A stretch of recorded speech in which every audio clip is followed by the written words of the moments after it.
dia, boa tarde, boa noite aos colegas e professores. O objetivo do vídeo é apresentar qual é a ideia do artigo para a disciplina de tópicos em educação e territorialidade. Então, meu nome é Glaciene, sou mestranda do PPGET. E o objetivo deste artigo é tratar sobre a pedagogia da alternância em tempos de pandemia na Escola Família Agrícola Rosalvo da Rocha Rodrigues, a EFAR. O meu projeto de dissertação está relacionado com a agroecologia e a pedagogia da alternância na EFAR. Fazer essa relação, como que as duas se fortalecem, como que elas interagem. A ideia da minha dissertação é essa. Então, nesse artigo, a ideia deste artigo agora é ver como que tentar analisar, conversar junto com a escola, como que está se dando o ensino nesse momento de pandemia, como que foi organizado desde o ano passado e como está sendo executado. Então, o objetivo deste artigo é compartilhar a pesquisa realizada na Escola Família Agrícola Rosalvo da Rocha Rodrigues, com o corpo docente, a direção e os estudantes do curso técnico agropecuário integrado ao ensino médio, ofertado pela escola. Então, nesse período de pandemia, o ensino passou a ser mediado por tecnologias devido às medidas de distanciamento social. Então, foi feito um questionário direcionado aos estudantes, aos professores e à direção da escola.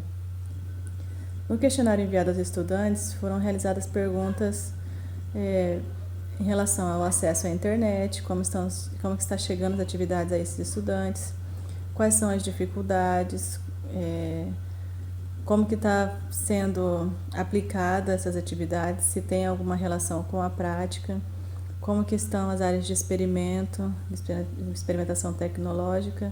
Então, como que está sendo esse ensino, como que está chegando da escola para os estudantes e como que eles estão conseguindo realizar as atividades e essa relação com as práticas, com o lote, como que está sendo esse diálogo.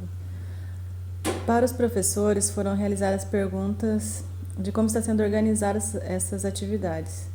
Então, como que está sendo feito o planejamento, se está levando em consideração o acesso dos estudantes e a relação das atividades com a prática, mais nesse sentido.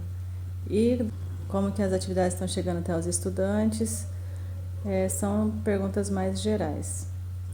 Então, dessa pesquisa, eu realizei para os estudantes através do formulário do Google, que eu achei uma forma mais fácil devido à dificuldade de acesso à internet no meio rural. Então, vieram bastante respostas, por ser mais rápido, dá para responder até pelo celular. Então, teve um retorno muito bom pelos estudantes. Dos professores ainda não tive nenhum retorno, então estou aguardando ainda chegar até as respostas do questionário. E a direção mandou em partes como que foi organizado e ficou de mandar mais documentos que eles se embasaram para poder elaborar essas aulas remotas. Então, o diálogo está sendo bem produtivo. Agora vou estar indo para Rio Brilhante essa semana e a ideia é estar conversando com a direção e, se possível, com alguns estudantes para ver como que está se dando isso na prática. Tirar algumas fotos, documentar, ter um diálogo mais de perto. Então, o artigo vai estar organizado de questões gerais desse momento da Covid, como que se deu a nível nacional, a nível estadual, e essa relação com a educação. Outra parte eu faço sobre a pedagogia da alternância, né, como que se dá a educação em dois tempos, que é em momentos, né, que é o momento de aula na escola, o momento no campo, então fazer essa relação. Colocar os dados da pesquisa, né, o que a gente conseguiu com a pesquisa, e considerações finais. Então, agora, o que eu já tenho é esse levantamento de dados sobre a Covid aqui no estado, como que foram os primeiros dados, como que foi registrados os primeiros casos e a relação disso com a educação, como que foi suspendidas as aulas e organizado esse ensino remoto. Então, a nível geral, é isso do artigo. Oi, pisa devagar, oi, pisa devagar. boa noite. O meu trabalho, o meu artigo, é uma tentativa de trabalhar a produção e a reprodução da vida no acampamento Geraldo Garcia, que é o que constrói o assentamento Geraldo Garcia, trabalhando a relação de tempo e espaço, os marcos temporais, nas ocupações de uma fazenda em específico, que foi a Fazenda Triunfo, no município de Nioaque, que nós ocupamos 3 vezes. Sou historiador e também sou professor de física, então sou físico, e vou tentar trabalhar como que ocorre uma possível dilatação do tempo dentro das ocupações que nós fizemos lá no município de Nioaque, as 3 ocupações que nós fizemos na Fazenda Triunfo. Como que cada ocupação, por ser ela engendra possibilidades, ela gesta, ela forja possibilidades futuras nas ações do presente. Então, eu vou tentar trabalhar como que as ações que nós tivemos ali no acampamento, elas produziam naquele presente, no fazimento, na feitura das ações, elas conseguiam produzir possibilidades futuras e não necessariamente realidades. Então, pela importância que tem uma ocupação, no sentido de pode vir a ser um assentamento, pode vir a mudar a vida das pessoas, a ocupação ela é um pouco mágica, no sentido de que cada ação que se faz em uma ocupação pode gerar muitos futuros, outras possibilidades. Então, o tempo ele passa muito devagar em uma ocupação, porque você tem que toda reunião é milimetricamente calculada, a disposição dos barracos, o que você planta, como que você prepara a resistência. Então, o tempo ele toma um outro sentido em uma ocupação, numa possibilidade de confronto, às vezes com jagunço, a polícia que vem fazer o despejo. Então, tudo que é construído em uma ocupação, que às vezes pode durar um dia, uma ocupação, não a construção dela, mas a realização, 1 dia, 2 dias, 3 dias, uma semana. Então, esse curto período, ele é muito significativo. A escola que a gente constrói em uma ocupação, o simbolismo que tem, é muito simbólico você ter uma escola em uma ocupação. Então, eu analiso como que o tempo, ele, digamos assim, ele passa devagar e ao mesmo tempo ele pode adiantar anos, décadas, em apenas dias em uma ocupação, porque ele permite a construção de um futuro desejado naquelas ações.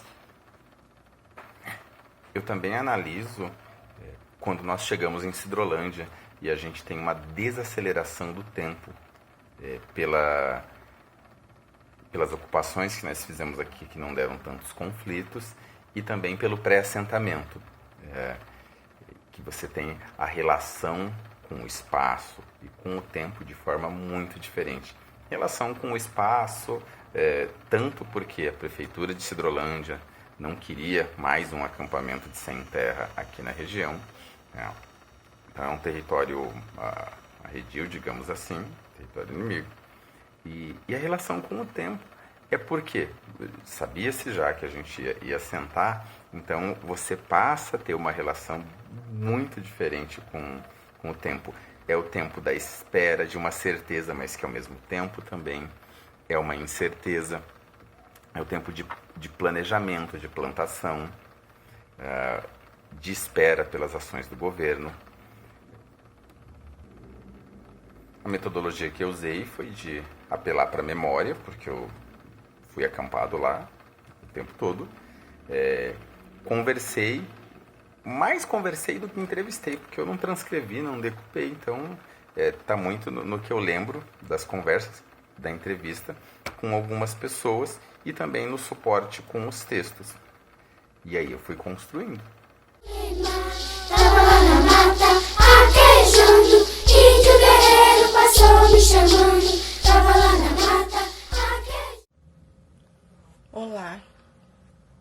Meu nome é Ketma. Este vídeo que apresento, ele é fruto da escrita de um artigo referente à proposta da disciplina de mestrado, tópicos em educação e diversidade, orientada pelos professores Cássio Knapp, Daniel Velário e Walter Marschner. Bom, no meu artigo eu apresento como objeto de pesquisa a turma de Pedagogia da Terra, turma Salete Strozak.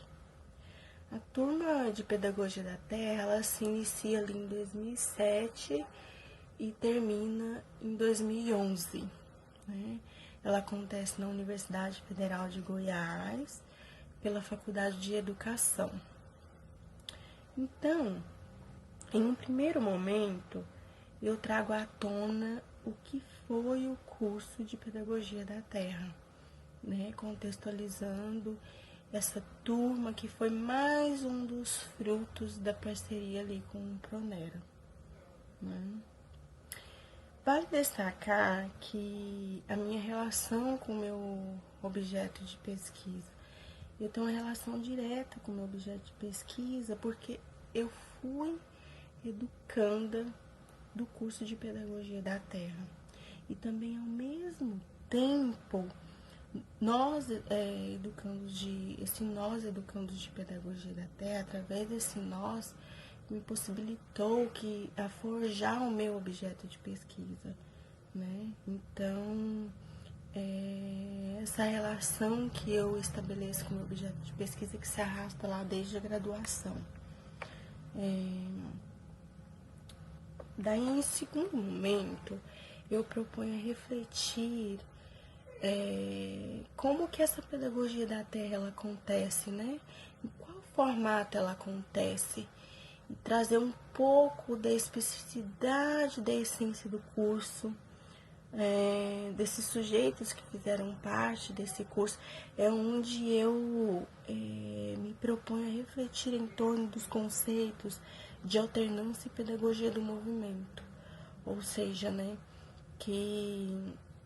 como que esses sujeitos, como que nós sujeitos nesse e desse movimento nos ocupamos desse conceito de alternância, né?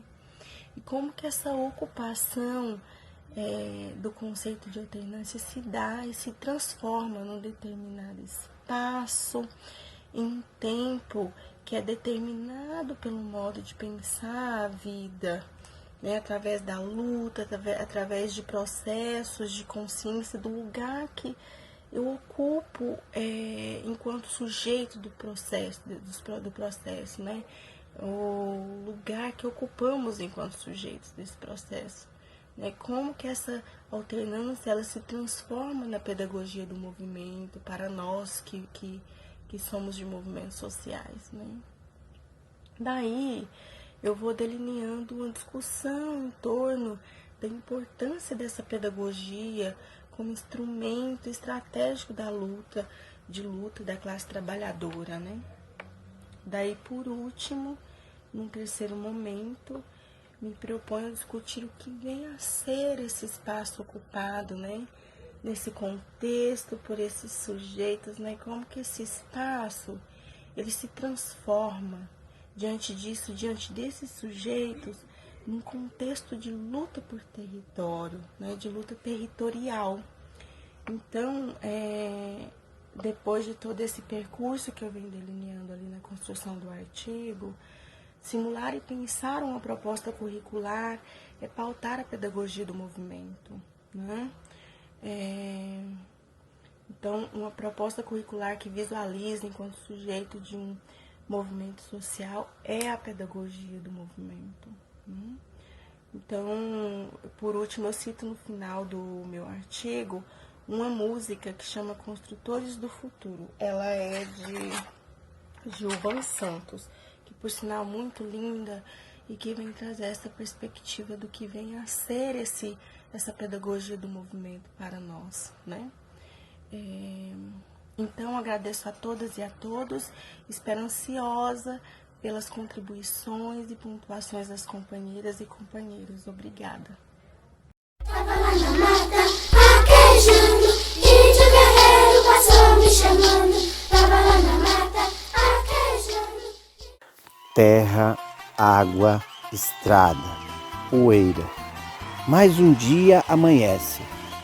O homem pantaneiro coloca o gado a marchar. Será 20 quilômetros, podendo ser 18, podendo ser 16. É um dia de marcha, em rumo ao seu destino, levando o gado para comer na parte alta, para não morrer afogado. Esse é o destino do homem pantaneiro, ir e vir, conduzindo a boiada. Falar do Pantanal é falar do pantaneiro, é falar de algumas tradições, é falar aonde nós moramos. Eu, por alguns anos 73, 74, eu era muito criança, morei na região do Pantanal, chamado Fazenda Morrinho. E muitas lembranças me vêm à cabeça daquela região. Lá tinha um belo açude igual tem aqui, lá tinha um cavalo bom como esse e tinha os condutores de boiada. O nosso território é a nossa alma, é de onde nós nascemos, é aquilo que nos simboliza. Falar do pantaneiro é falar um pouco de cada um de nós. Aqui nesse assentamento onde vocês estão vendo, onde essa terra está morando centenas de famílias, aqui tem muitas pessoas que vieram do Pantanal. Eu tive o prazer de conversar com muitos deles. E eles têm uma história a contar. O que trouxeram eles para essa terra foi a expulsão daquilo que eles mais gostavam, conduzir boiada. Mas o caminhão, o asfalto, os tiraram da sua lida. Conversando com muitos deles, eles falaram o que é conduzir uma boiada. O que é levar uma boiada de um lugar para o outro. Por que no Pantanal temos que tirar a boiada de um lugar para o outro? Por causa que lá, quando o Rio Paraguai vem enchendo, ele inunda toda aquela região. No princípio, logo que colonizadores chegaram aqui, achavam que o Pantanal era um grande pântano. Não, o Pantanal são vazantes de água, onde por um momento ele enche e por outro momento ele esvazia.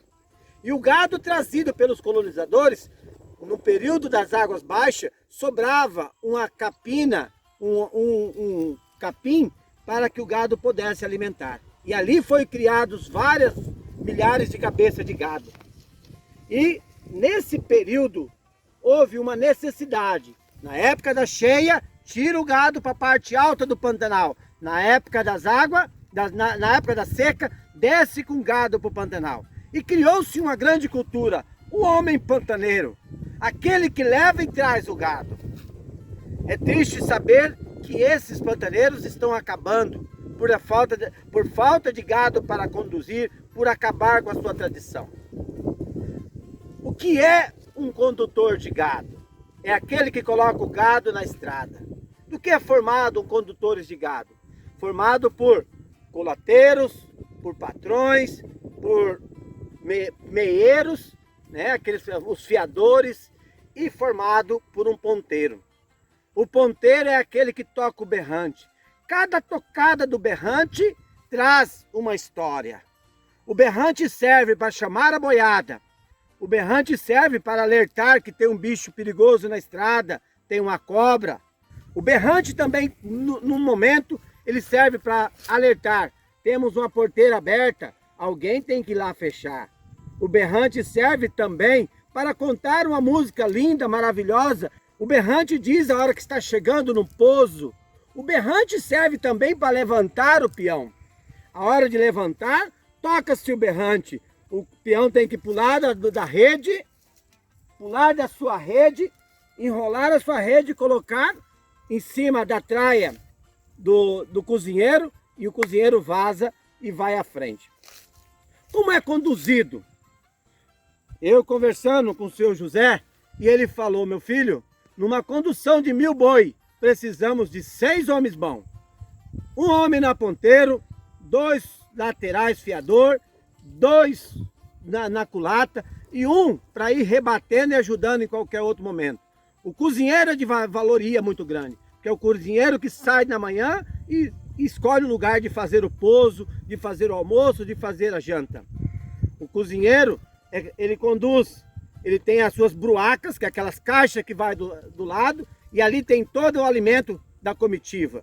Ele chega num lugar que nem esse aqui, igual esse aqui, ele coloca o fogão, ele coloca a sua traia e começa a fazer o almoço, começa a fazer a janta. Quando a boiada chega, é colocada de repouso, a peonada pode chegar e almoçar. Quando 3, 4 estão almoçando, 2 estão cuidando da boiada. E esse trecho que se percorre, nós chamamos de marcha. Um dia de caminhada é um dia de marcha. Ela pode levar 10 horas, ela pode levar 5 horas, ela pode levar 8 horas, mas é um dia de marcha. A marcha considera 20 quilômetros percorrido em média, mas podemos andar somente 15, depende do estilo do estradão. É o estradão que vai nos dizer a velocidade da boiada. A boiada não pode ser atropelada, também não pode andar no passo lento, porque senão não chega. E o condutor sabe como conduzir para conseguir sair no dia certo e chegar no dia certo. A boiada, ela não pode ser atropelada. O peão também não pode se cansar. Perder uma boiada na travessia do rio é perigoso. Jogar uma boiada no rio é perigoso. Por isso temos que ter a paciência. Então, companheirada, podemos trazer aqui para o nosso assentamento as lembranças de ser um dia peão de fazenda, de ser um dia capataz de fazenda, de ser um dia um condutor de boiada. Aqui tem alguns apetrechos. Um bom peão não desaprega de uma guampa de tereré e também não desaprega de um cantil. O cantil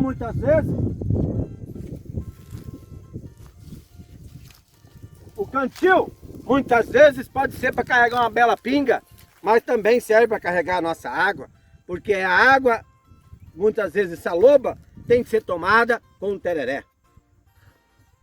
E isso é os apetrechos. Temos aqui também uma bela faca. Um bom pantaneiro não pode desgrudar da sua faca.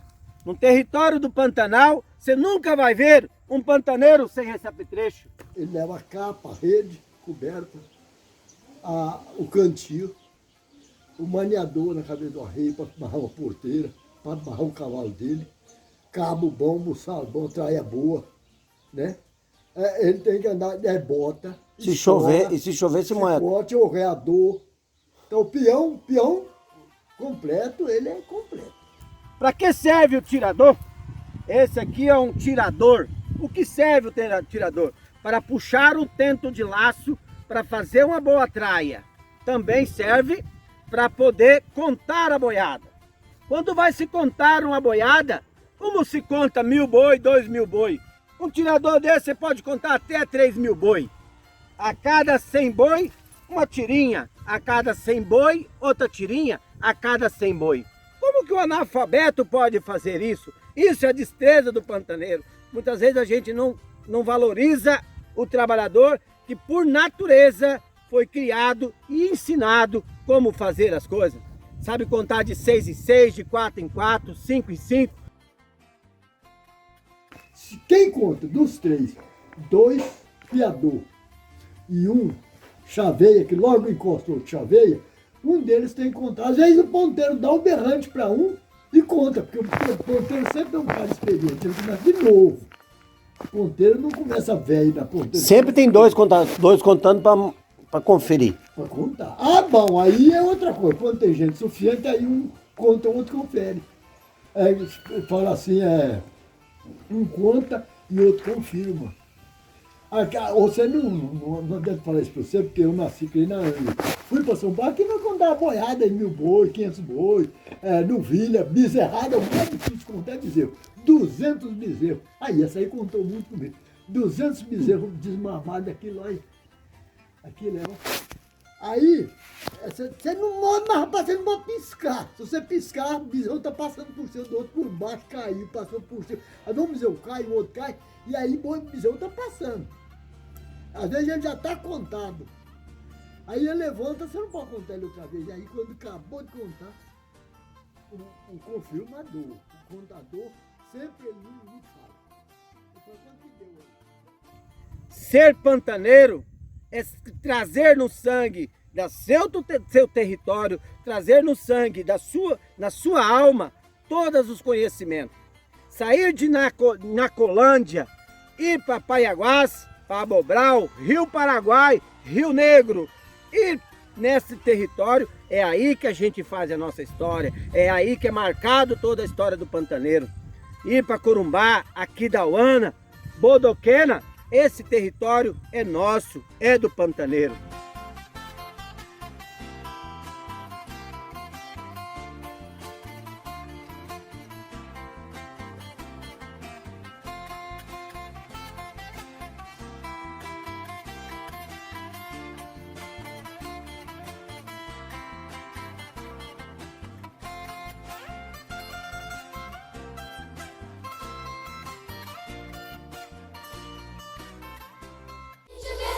Passou me chamando.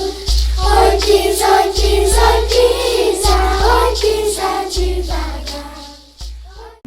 Bom dia, professores. Eu sou a Adriele e eu vim através desse vídeo falar sobre o meu trabalho, o meu artigo para a disciplina Tópicos em Educação e Diversidade. O título do meu artigo será O Tempo e Espaço da Criança Indígena, um olhar para mudanças temporais e espaciais da infância indígena Guarani Kaiowá, da Reserva Indígena de Dourados, Mato Grosso do Sul. Nesse estudo eu vou falar sobre o tempo e espaço no território da criança. Nessa produção eu procuro evidenciar conhecimentos sobre a criança indígena, sobre a cultura indígena Guarani Kaiowá.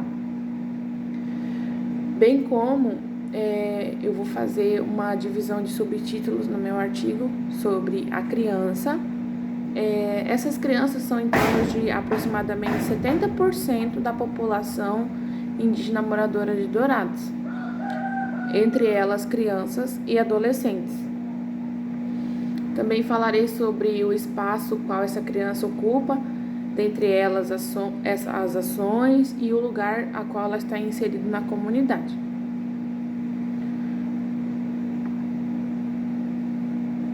Bem como eu vou falar sobre a especificidade da criança, o lugar que ela ocupa. No caso aqui, conforme eu coloquei, a criança indígena ela está sempre ao lado de seus pais, dos seus avós, e quando é necessário de ela ficar sozinha, ela faz um papel muito importante, né, no cuidado de seus irmãos e bem como no zelo por eles, né, ou pelos primos, pelas crianças que estão ao redor, as crianças mais velhas nesse caso. Então, essa concepção que eu quero falar, o meio das crianças, qual concepção ela tem de tempo e espaço. Eu também coloco exemplos, né, que eu pude perceber, pude observar durante o tempo comunidade.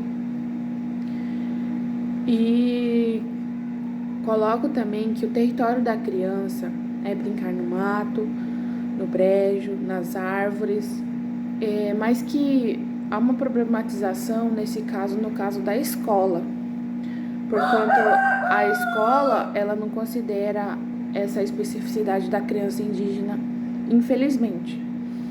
Ela considera apenas, conforme eu coloquei no meu trabalho, o quatiá, o papel, ou seja, né, muitas vezes não é considerado esse conhecimento, essa especificidade da criança. Pensando assim, né, na alternância, eu coloco que a escola, ela como se ela estivesse negligenciando esse conhecimento, esse direito da criança indígena.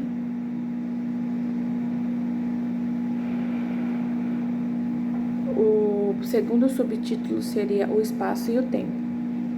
O espaço da aldeia indígena Jogapiru atualmente, todos sabem que virou um confinamento, e nesse espaço estão essas crianças, e elas têm que se adaptar de acordo com o seu meio. Então, como que está sendo essa adaptação? Eu colocarei isso no meu trabalho, a qual as crianças aprendem a viver, a observar de modo peculiar. Bom, para o nosso povo indígena, a criança exerce um papel fundamental na sociedade. Tem como ela parte integrante dessa cultura, mas, como sabemos, existe uma carência de estudos acerca das crianças indígenas. Por isso, esse é o meu intuito, de estar protagonizando elas, né, eu como pedagoga, e falar, né, escrever, falar sobre estudos mais específicos das crianças indígenas, principalmente aquelas que moram em aldeias ou até mesmo acampamentos. E talvez, né, podemos também falar sobre as crianças indígenas que estão em espaços urbanos, como que está sendo essa adaptação dela. E aí eu concluo falando do espaço da aldeia Jogapiru, que em questão de lugar, de espaço, é um lugar ao qual falta água. A população tem muita dificuldade com a produção, o cultivo de roças, no que acaba fazendo com que falte a produção de alimentos, e assim eu falo da questão da carência da alimentação e a nutrição das crianças. Isto dentro da aldeia, né, que são bastante difíceis e acabam dificultando essa adaptação no tempo e no espaço da criança. E dentro da sala de aula, essas questões deviam ser consideradas, observando que a criança, ela está na natureza, ela brinca, ela corre, e essa liberdade, muitas vezes ela só encontra em casa, porque na escola é tirado isso dela, como se ela não pudesse mais fazer aquilo que ela faz em casa, que é subir em árvores, ter animais domesticados do mato, por exemplo, né, um porco do mato, um macaquinho. E conforme eu havia dito com a minha orientadora, são essas questões que eu quero colocar também na minha dissertação, né, porque é necessário considerar essa especificidade da criança indígena, a qual ela é uma criança, né, corajosa, ela é uma criança que tem autonomia, e muitas vezes passa despercebida essa questão. Essa o meu artigo, e eu espero que dê tudo certo. Obrigada, professor. Pisar devagarinho na folha do Jurema. Oi, pisa, oi, pisa, oi, pisa, oi, pisa devagar. Oi, pisa devagarinho.